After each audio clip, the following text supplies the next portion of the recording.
Brahma Gururvishnu Maheshwara Guru Sakshat Parabrahma Tasmai Shri Gurave Namaha. In the midst of a vivid dream, when I was woken up around 2:30 or so in the afternoon, I was taking a small siesta because I didn't have classes to teach, and I was taking a siesta in the hostel. Somebody woke me up and said, "Sundar, there's a snake in the college."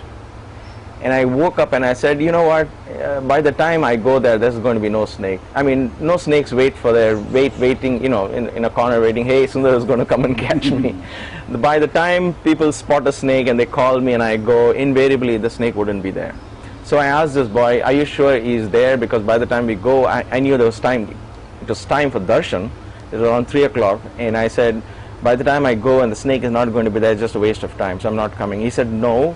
The snake is there. It's by the small cages, by the bioscience laboratories, and he's been cornered. He's in the concrete floor. He's not moving, and there are people around, made a big circle, and there are some villagers with daggers and sticks waiting to kill it. So we have told them, wait, Sundar will come, and you don't have to kill it. So I said, all right, I'll come. And since I got up from sleep, I wore my Hawaiian sandals, you know, like the one you're wearing, where your toes are all completely exposed, like this famous Puttaparthi sandals. Flip-flops, thank you. Flip-flops. I wore the flip-flops, quickly wore my flip-flops and started walking towards the college. Normally I would wear shoes. I would always remember to wear sneakers. By then we were in sports meet and we had sneakers and things like that. But that afternoon, I don't know, I wasn't thinking correctly. I wore my flip-flops and started walking to the college. And I go there and I see the snake in the corner and all these people around them. Hey, Sundar's come. There's literally a cheering crowd waiting for me. People with cameras. I have the picture of me holding that snake. I have it here and I have a soft copy of it in case you want to put it out there. But I feel very ashamed though. Anyway, they took pictures of the snake, of me. I mean, anyway, I went there. I looked for a stick. I put the head down, caught him, and this guy was huge. He was almost my height, 5 foot 5 inches, huge snake, and I had to hold him like this instead of, you know, usually the mouth I would hold like this, but the mouth is so big I had to actually hold him just like this. It was this thick throughout. Anyway, so I catch him and then tell the villagers and everybody to go away and then pose for some pictures. And that day was the first time when somebody took pictures. And so I posed for pictures, stretched the snake out and called one boy of equal height, and that boy stood and I said, oh my gosh, don't be scared, I'm just measuring the snake's height. I was in cloud 9, literally enjoying the glamour, and then all the good intentions were still there, but I think that was way out forgotten. And I walk up to the Hanuman statue was not built then. The Krishna statue was built. So the Hanuman statue was just the top of the hill. So I decided to go all the way up there and throw the snake out on the other side. Now as I walk up to the Krishna statue and go up to the Hanuman statue, and I was about to throw the snake, a bunch of students came running behind me. Normally I wouldn't allow them to come all the way up to the hills, because now you're in snake territory. You're not in the compound, in the concrete. They came up and said, oh sir, we missed this whole thing, come on, every time we miss it, every time you catch a snake we miss it, and please show us again how to catch a snake. We never know when we'll get a chance again. And I decided that day, all right, you know what the heck, let me show them how to catch a snake. So I looked around for the same stick which I press the head, and I didn't find any, and I said, oh, you know what, I'll just try a new thing. I'll just put my foot on top of the head and press him down. This is all going in my head, and little was I thinking that I'm wearing flip-flops, and that could be a dangerous thing that I'm trying with a wild snake. Might be a morsel for that snake to sink its fangs into. Right, and so I hold the tail of the snake, and of course I tell them, I had basic sense to keep them at a good distance, tell them stay there and watch. So I held the tail of the snake and let go of the head. Yeah. And so the snake cannot climb on its own body, but so the snake was going like this on the ground, and I held him far out like this, and his head was on the ground. I let it down a little bit so his head was on the ground. He was trying to escape, poor thing. He's fighting for his life. He was not out here to help me with this freak show that I was putting up. And so when I saw his head and his hood spread out like this on the ground, I thought it was a good time now to put my foot on top. I put my foot on top of his head, looked up at the boys and said, this is how you first hold his head. And that 10 seconds or 5 seconds or whatever it took for me to do that, I didn't realize that this was not a concrete floor underneath. Because when I put a stick on top of the snake could not go underneath because it was concrete floor. I've never caught a snake in the wild. So when I put my foot on top, I thought he stays pressed, but he's fighting for his life, and that's pure muscle. So he dug himself underneath the sandy ground, which was very easy for him. He dug himself underneath, and now my foot was right in his side. He gave one nasty bite. A 5 feet 5 inch cobra, a huge snake, gave me one nasty bite and let go. What was your immediate reaction? Now you would think, and that's why I said I'll be upfront and humble and honest here. You would think a person who practiced 10 years of yoga, completely into Swami's fold, meditating, at this point, I would have said, Swami, Sai Ram. I said, ouch! All that came from my mouth was, ouch! No Sai Ram, no Swami, nothing. That was the last thing probably in my mind. So that's again another thing, is how you think you're ready but you're not. Anyway, it didn't really matter, I guess. At that point, I felt a sharp twinge of bite. I knew it bit me. So I quickly flung him into the bushes, and I maintained a straight face, and I told the boys, oh, hey, it's okay, let's go back. Two of my colleagues were with me. They saw this happening. They were much closer than the other boys. The other boys didn't know exactly what happened. So these colleagues, two of them, they said, Sundar, have you been bit? I said, yeah, I think I've been bit, but let's go to the hospital. Don't worry, it's okay. My initial thing was negation. I just wanted to negate the whole thing as if it didn't happen, because it was too much for me to think of what if it's true. So the immediate reaction was, oh, no, nothing, it's not big. I'll just go to the hospital and take a blade and slice it out and let the blood flow out, and I should be okay. And then as I started walking from where the Hanuman statue is now to the Krishna statue, which is probably a couple of 100 yards, by the time I started walking down, then the pain hit me. All of a sudden, it started hitting me, and then I thought my foot was on fire, because that's poison. I couldn't even take a step. The pain was unbearable. That's when I realized I cannot go to the hostel. I have to go to the hospital, which is again a walking distance. I wasn't afraid of snakes because I've caught them so many times. The thought of death and other things didn't hit me yet. All that, the pain was so immense, I told the boys, okay, let's head to the hospital. Two of my colleagues were with me. So they said, all right. One of them was a science student. He said, Sundar, you're not supposed to walk. It's a snake, cobra has bit you. Let us carry you. I said, carry me? No way. Look at, create a scene. I don't want to be carried. The great snake charmer cannot be carried. I said, I'll walk to the hospital. I did everything that was not the right one. I tied a tourniquet, you tied a tourniquet, but I tied it in the wrong place. And I tied it in the ankle out here. If you can. Yes. And the reason why I want to show it is because I did take the precaution as I thought. So I tied a tourniquet here, but apparently both sides are bones here. So when you tie a tourniquet here, it's not going to be helpful. You should tie a tournicate here. But I tied it here. Okay. And this is the place where the snake bit me. It's a big mark. It still hurts me. And it's a big mark. It's huge. This is exactly where it bit me, and it became a mark. And I'll come to this in a bit. But so the tourniquet that I tied here was not helpful. Apparently, as the doctors told me later, he said, that's the wrong place you tied a tourniquet. Hey, like I said, there was no Google, there was no place, they wait for us to prepare for this. Anyway, so I walked to the hospital, and Dr. Alreja is waiting there to greet us. Now, as I'm walking to the hospital, though the pain was unbearable, I'm still talking to my colleagues, and I'm telling them, hey, listen, we go there, Dr. Alreja is going to be there. Now, I have been in Baba's room, and I know every evening Dr. Alreja meets Baba. So now it's hitting me like, oh my gosh, what have I done? What have I done? I mean, I could be sent home for this stupid act of trying to be a snake charmer and putting myself in danger. What if Baba gets to know about this physically? I mean, pardon us, because we are so close to him, sometimes we treat it. What if Dr. Alreja gets to know what happened, and if he tells Baba this, I'm going to be out. Baba is going to get so angry of what I did. He could send me out of the ashram. And so I tell these boys, please let me do the talking. You guys don't talk. I'm going to stretch the truth as much as I can. And I'm going to tell Dr. Alreja that I was in the college, I was doing social service, and I got bit by a snake.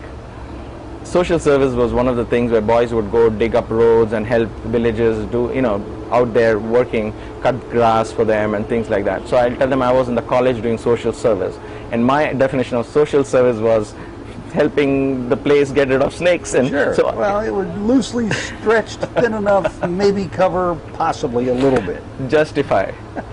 justify, right? I justify that I'm still speaking the truth. But if I left it there, then if he goes to Swami, he can tell whatever he wants. I didn't want him to get into details of what exactly happened. So we walked there, and exactly as I expected, Dr. Alreja was there. He said, what happened? We said, snake bit us. He said, oh my God, lie down on the bed and stretcher. And then as he was wheeling me up, he said, what happened? How did it bite you? Because he knows me personally. He said, what, Sundar, how did it bite you? I said, in college I was doing social service and it bit me there. And we left it at that. He said, okay. He took my pulse and he didn't like what he saw. And so he went up and put me in a room and immediately ordered for the antidote. So I'm lying there. I looked at the clock. It was close to 4 o'clock or so. And then I'm waiting for the antidote to come. After 5 minutes, I noticed a little bit of unrest among the doctor, and somebody came and told Alreja something. He said, you look worried. He walked away.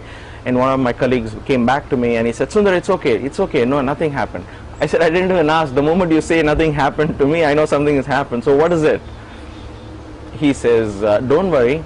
The guy who was the antidote, because the hospital was small, there was one steel almirah where all the medicines were kept, and antidote was in that. Now the person who had the key to it had locked it and gone for Baba's darshan, which was at 4 o'clock. Mm-hmm. So now to open that almirah, it was a glass, you could have broken it, but the almirah was steel. So to get it, you got to send somebody now to the ashram, get him or get the key and come back. And they said, oh, somebody's gone to fetch him. Don't worry, in 5 minutes he'll come back.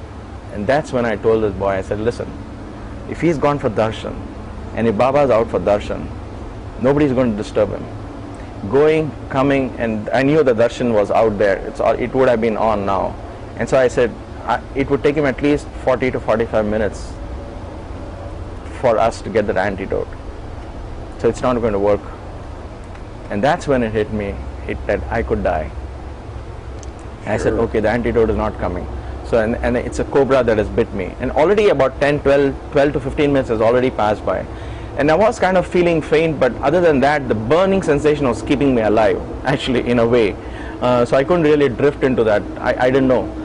So I told him, okay, I'm going to lie down and I'm going to practice something, and you wake me up before they inject me. And he promised he would. I lay down. Mrs. Prem Behel, she is from the primary school, the warden of the primary school then, the principal of the primary school. These are two wonderful ladies, and I'm sure you would meet them when you go to the ashram even now. And she was there. She was a very elderly woman. She was gently, her hand was on top of my head, just gently like a mother. My parents were in the ashram. They have no idea this is all going on. Anyway, she was there, and all I remember was I lay down and I closed my eyes, and I was preparing myself for the death. And being into yoga, and crazy as I was, I think I still am, my wife thinks so at least, I was wondering how should I exit my body. And I had read about Walter Coven's story and other story about going through the dark tunnel and seeing the light at the other end. I said, am I going to do all that? Am I going to go through a dark tunnel? I was more excited about the concept that I have to die consciously. I have to allow and become one with the light. And I want to exit through the Sahasrara chakra. And that is my training for yoga. So I was lying down and preparing myself because I knew there was no possible way I could survive. So I lay down and started focusing on the light filling my body. But to be very honest, the pain was so real that I had a difficult time doing this. It's okay when you're lying after a nice yoga session and your mood is perfect, but it's a different thing when your foot is on fire literally with poison there and you're trying to meditate and calm yourself down. Mm-hmm. As far as I remember, it was 5 minutes before somebody woke me up. All because I was conscious throughout. There were no dark tunnels and lights. I wish there was. I would have written $1 million, a New York bestseller book, but I couldn't, unfortunately. There wasn't any of those. There wasn't any supernatural experience at all, other than the fact that I was completely conscious of the pain, and I was waiting for this death to come. And somebody shook my shoulder. I opened my eyes and he said the antidote has arrived. I said, what, in 5 minutes? You got the antidote? He said, what do you mean 5 minutes? Look at the clock. I saw the clock. It was 5 minutes to 5 o'clock. It was almost 45 to 50 minutes later. And now I cannot explain even today what was that. For me, I was conscious. It wasn't like I slipped into some zone and I came back. I was conscious. I knew it was 5 minutes, but actually it had already 45, 50 minutes had passed by. Anyway, I came, they gave me the antidote. They said they're going to keep me overnight for an observation, and I survived, and I survived there. I ended up staying, of course, for a couple of weeks more because of my foot injury. It became localized and things like that. Story is not over yet. So in the evening, my father comes along with my mother, and of course he let go, and he said how foolish I was, and I said, promise them I won't catch a snake again. And Dr. Alreja walks in and he says, oh, Sundar Iyer, you have been telling us all lies. I said, what do you mean lies? He said, Baba told very clearly that it is not a snake, it is a thorn. A thorn? So it's a thorn. And I said, what do you mean, Baba said? And then he explained to my dad and me what happened. He said, no, when I couldn't find the antidote and you were lying and I knew your pulse was falling, I immediately called the ashram. Mr. Chiranjeevi Rao was there on the phone, and I told him, please inform Swami ASAP that Sundar Iyer has been bit by a snake. I don't have the antidote with me to give him right now.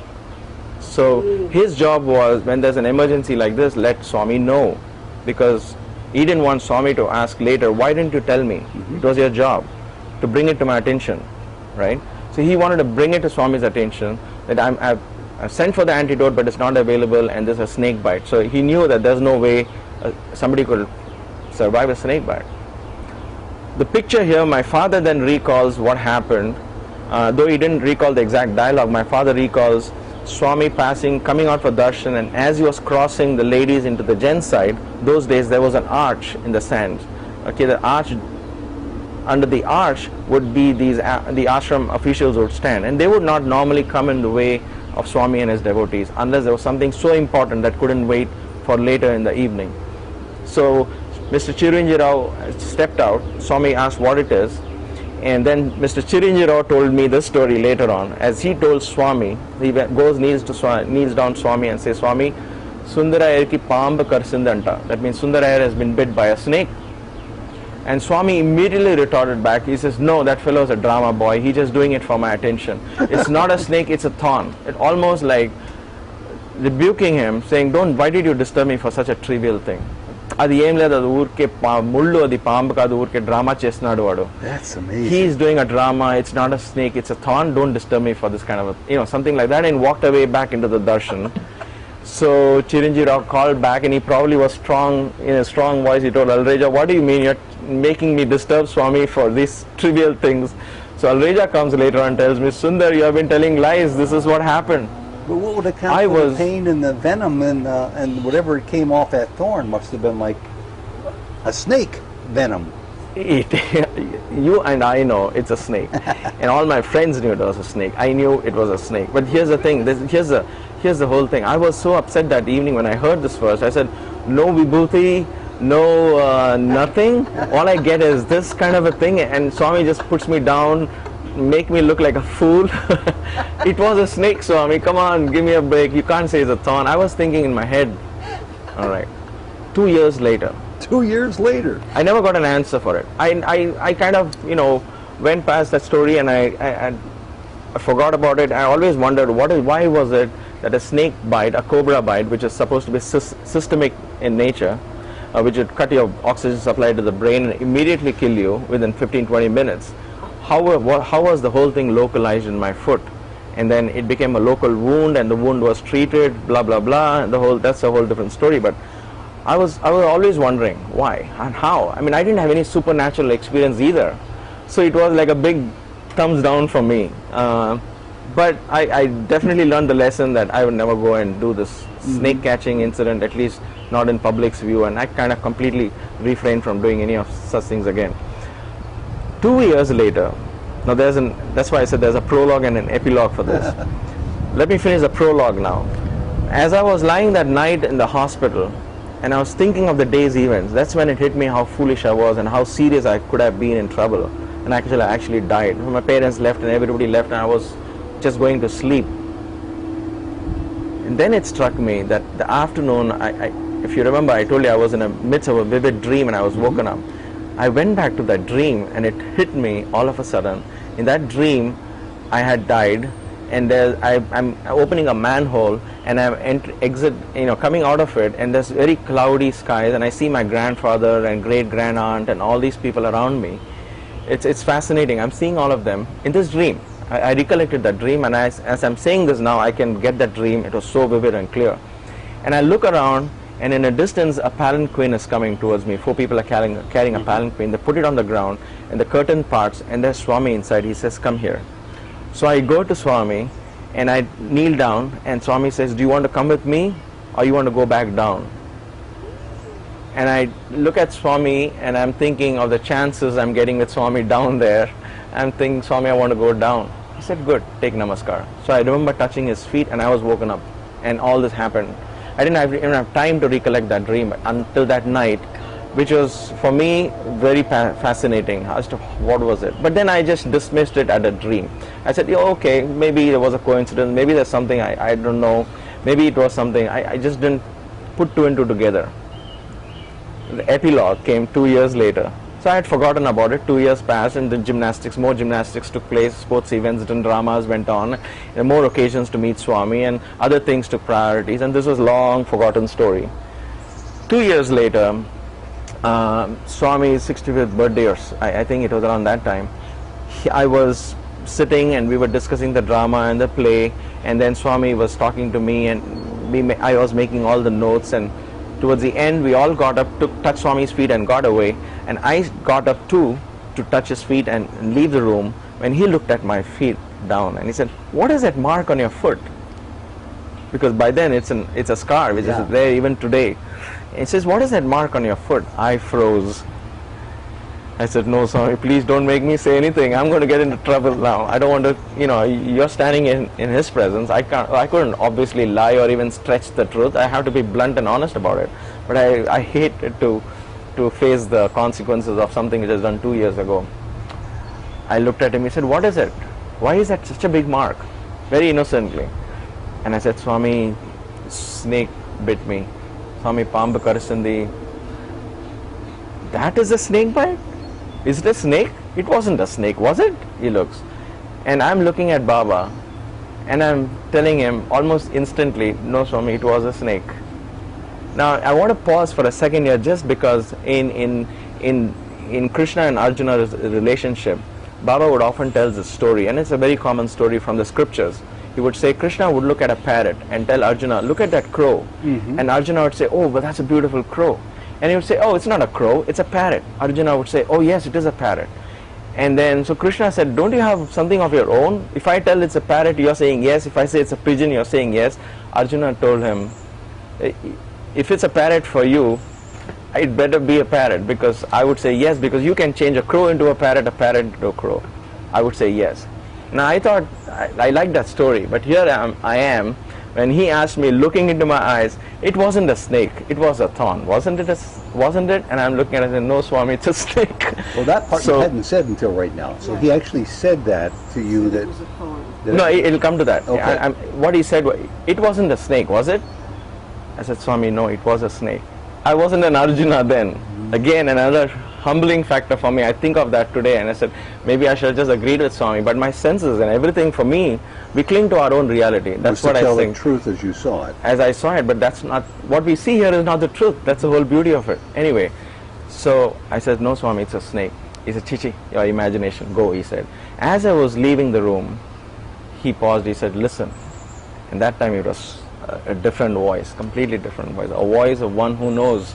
"Listen," he said. I turned around and looked at Swami. He said, "From my mouth, I will never say it is a snake. It is a thorn, it is a thorn, it is a thorn. From my mouth, I will never say it is a snake. Na notu nunchi adu mullani eppudiki raadu. Na notu nunchi adu paambani eppudiki raadu. Adi mullu, po," he said. And as I came out and sat in the bhajan hall, I was shivering, because the truth of that statement hit me. And then I recollected 2 years ago when Chiranjirav told him, at that moment, there was no time left. It was just at that time when he had to decide and will it. There was no time even to write in the air and wave palms, no time to create vibhuti and send it to me. Almost instantly, in a matter of rebuking, he said, no, it's not a snake, it's a thorn, he's an actor. So he made the whole thing as a drama, as a play. He made it into an act, and he made the snake bite into a thorn. And he willed it as if it's a matter of no. Now I realize why that was so fast and so abrupt and so sudden from his voice. He saved the sternness in his voice was willing it then and there.